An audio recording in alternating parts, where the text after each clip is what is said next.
Mark Carney has finally defined what he means by forward guidance. But is this guidance what the markets, or for that matter, what the country want? Andrew Peaple, watch the new Bank of England governor. Are we any clearer? Well, I'm afraid after Mark Carney's first performance, it's just as clear as mud, really, what the Bank of England's new policy is. The big new thing that Mark Carney brought in today was introducing an unemployment threshold to monetary policy. So essentially, he was saying we're not going to raise interest rates until unemployment in the UK falls to around 7%. It's about 7.8% now. Unfortunately, he attached so many conditions around that condition that it's really very hard for anyone to understand exactly where rates are going to go now. It's interesting because the market seemed to sort of take the same view. I mean, sterling went down, then it came back up, and in fact, it's now up a cent at 154. One would have thought that he was going down if he was expecting rates to go down. Gilt yields likewise have actually ended, if anything, a little bit higher. And also the FTSE index has actually fallen 0.8% on the news. Yeah, if it was Mr. Carney's intention to provide a sort of dovish outlook, he's in other words, done anything lower but borrowing costs. Yeah, exactly. He's done anything but, really. The market response just shows that people out there are confused, and I think the problem is that it's those conditions around the conditions. It is interesting because he did say that the biggest concern he had was the public perception that that the stimulus to the economy was going to be removed too soon. But basically, at the moment, it still looks as if the MPC can do what it wants when it wants. Absolutely. Really, the upshot of it all was that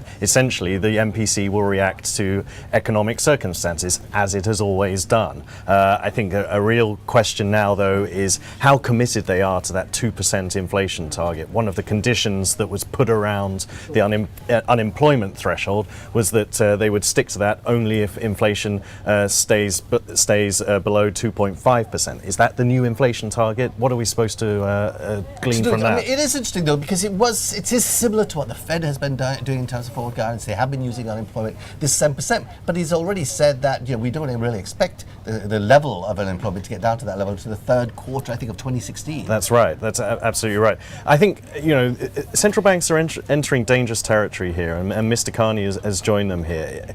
They're trying to be clearer. They're trying to set out a clearer path of interest rates, but actually it's just confusing people because not exactly succeeding in the way they might have wanted. Yeah. But what is interesting here as well is, and you listen to the whole thing, how confident the banks sound about the economic recovery in the UK. This is one of the key elements we need.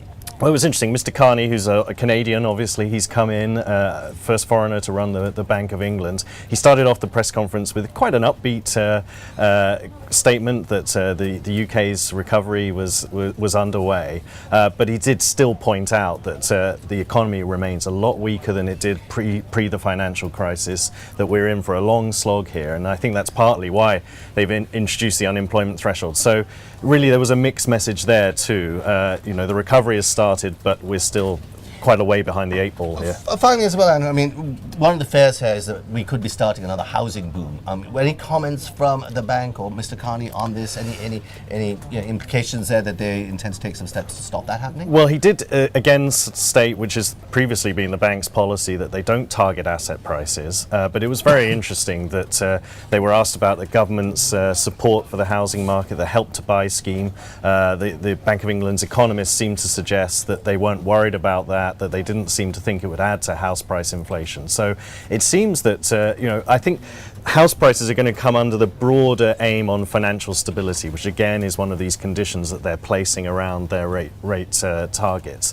But they're not really going to target house prices again specifically. Essentially, this means that the market's going to be left guessing. That means we're going to get more volatility, and I guess we're going to have to spend our time now looking even more carefully at everything a Bank of England MPC member says. Well, I think that's one of the real dangers here, Nick.